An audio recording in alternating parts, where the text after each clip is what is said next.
Hubo una época oscura donde los artistas sí tenían talento y cuando los cachaban que no sabían cantar, el mundo se les venía encima. Hoy en día los músicos aprendieron su lección y desde el inicio admiten que no saben hacerlo. En este video recordaremos a esas pobres víctimas que sí las cacharon. Hoy hablaremos de los mayores fraudes musicales de la historia. Comenzamos.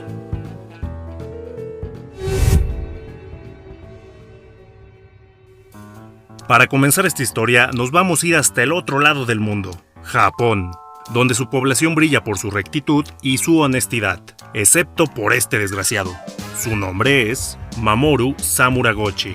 Él fue un compositor de música clásica muy importante en el país nipón. Incluso participó en la banda sonora de videojuegos tan importantes como Resident Evil.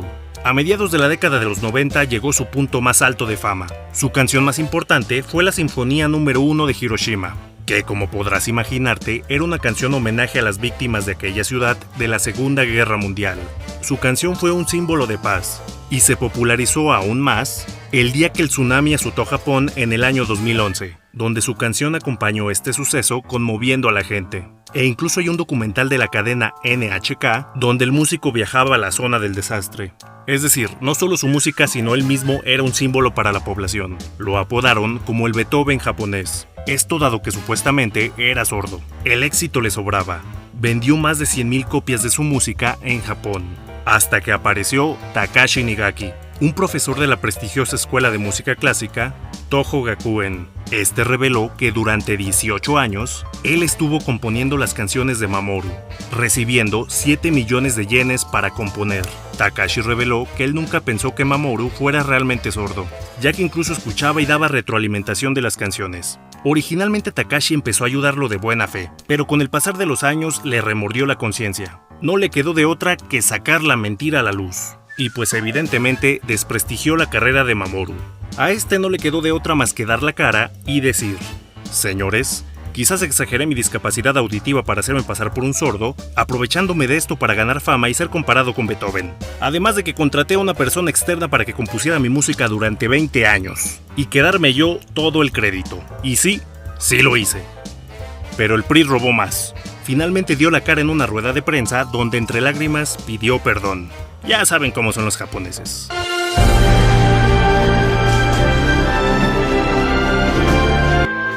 Una de mis anécdotas favoritas es la sucedida en Argentina, y cabe mencionar que yo tengo un video completo de esta historia, y te la dejo por aquí arribita. Por allá de 1966, Alejandro Romay, dueño del Canal 9 de la televisión argentina, prometió traer a los Beatles. Es así como se hizo un revuelo en el país sudamericano. La gente no creía que la banda más importante del mundo pasaría a esas tierras. El día de la llegada de los Beatles, los fans abarrotaron el aeropuerto. 10,000 personas vieron arribar el cuarteto de Liverpool. Pero pues obviamente los vieron a la distancia, ¿no? Nomás vieron que estaban peinados de hongo y pues dijeron, pues son los Beatles. Porque si no, no me explico cómo no notaron lo que les voy a contar. Of at least 10,000 people at the airport. And I'll never forget, and it was like crazy. They might have thought it was the British people. Llegó el día del concierto. La gente emocionada acudió al recinto y el presentador argentino dijo lo siguiente: por eso, los American Beatles. Y así como escucharon, presentó a los American Beatles. Babosos se la creyeron, decía Bob Yorey, representante de la banda. Pero ¿quién era realmente esta banda? Era un cuarteto de jóvenes que tocaban en un club nocturno de Miami. El dueño de este club, Bob Yorey, se le ocurrió la idea de aprovechar el auge de la banda británica y hacer su propia versión, por lo cual les propuso a los jóvenes crear los American Beatles. Sorpresivamente, el grupo tuvo una gran gira por Latinoamérica y especialmente en Argentina fueron un éxito en rating, al punto que todas las mujercitas los acosaban en el hotel, lo que me deja bastante claro que la fama sí te puede hacer guapo, porque pues estos sujetos estaban muy feos. Pero si de Beatles americanos hablamos, mencionaremos a la que fue la competencia directa de la banda inglesa, y por Beatles americanos me refiero a The Monkees. Y por competencia, me refiero que no le llegaron ni a los talones a nuestros queridos Beatles. Pero hey, las risas no faltaron. Esta banda fue creación de la cadena televisiva NBC. El productor, Dan Kirshner, realizó un casting a donde acudieron cientos de jóvenes. La idea era hacer un programa para promocionar una banda musical que rivalizaría con los Beatles. Eligieron a los jóvenes que a sus ojos eran los más guapos y así nacieron The Monkees. Su programa de televisión, que se enfocaba más que nada a la comedia, duró tan solo 2 temporadas, pero les dio popularidad. Al dar el salto a la música, les fue bastante bien, siendo una de las bandas más populares entre 1966 y 1968. Pero entonces, ¿qué salió mal? Bueno, pues primero que sus integrantes no eran realmente músicos. Algunos con suerte podían tocar un instrumento. Y 2, que su música más popular no era compuesta por ellos. Pero esto no fue el problema. El detalle es que la fama se les subió y se creyeron unas eminencias musicales. Se rebelaron y decidieron sacar canciones de su propia creación. El resultado, valieron ver. Les fue mal. Y poco a poco pasaron al olvido. Los argentinos y mexicanos somos pueblos hermanos, a menos que haya un partido de mundial de por medio, ya que ahí sí nos tiramos los insultos más inhumanos y xenófobos que puedan existir. Pero dejando esto de lado, somos muy similares. Ambos somos tercermundistas, ambos tenemos series de RBD y a ambos nos ven la cara con agrupaciones falsas. Esto ocurrió en 1980, cuando se anunció que la banda Deep Purple vendría a México. Pero ¿cuál fue el problema? Bueno, primero que la banda estaba desintegrada desde 1976. Desde ahí ya estamos mal. Segundo, que la banda tiene como 10 integrantes en toda su historia. Y tercero, que hubo una gran publicidad engañosa, haciendo entender que vendrían los integrantes con los cuales Deep Purple se hizo famosa.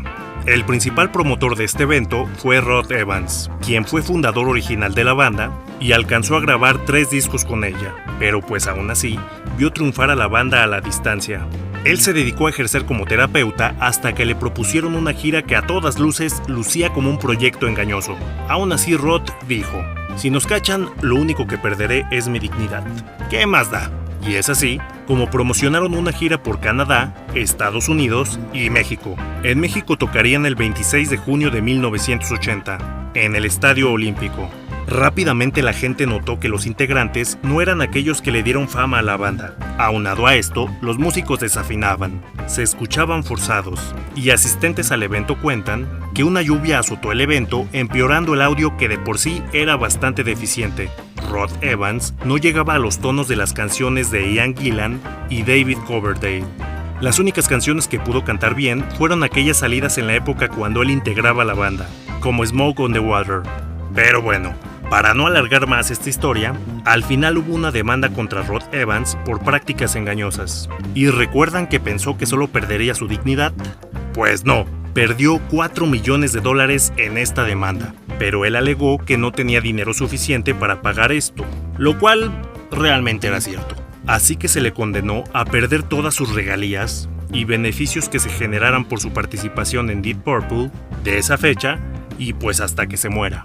Tristemente, quizás él fue el menos culpable, ya que los empresarios que organizaron esto nunca fueron encontrados. Huyeron con todas las ganancias y el que se llevó la quemada fue Rod.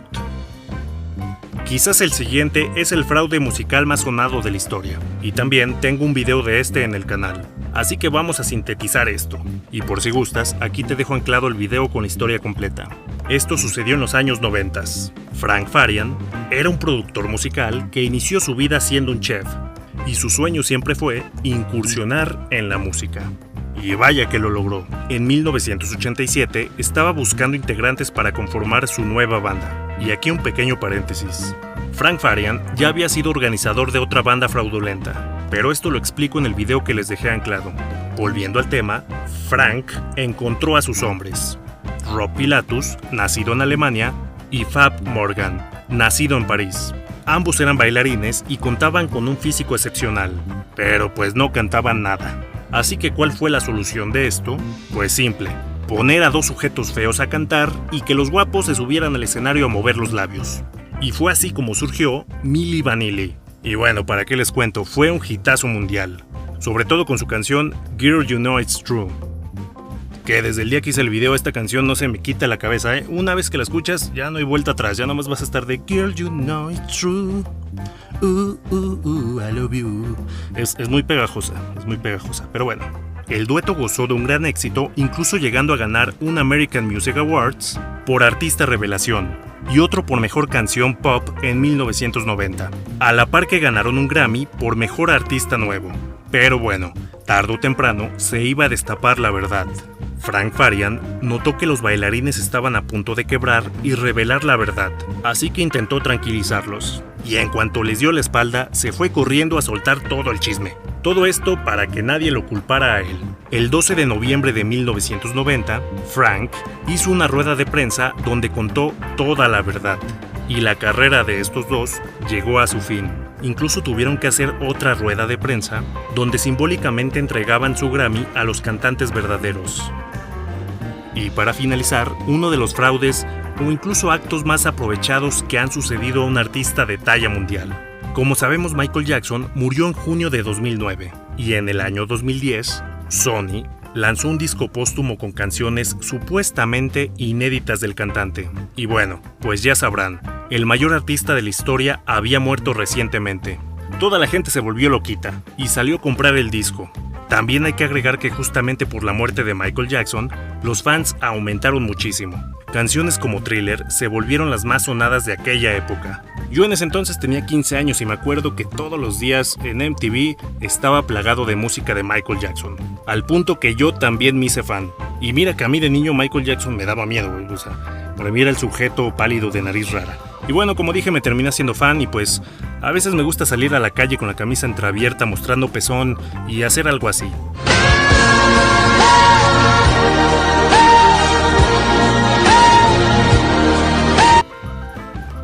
Pero bueno, esto le pasó a mucha gente.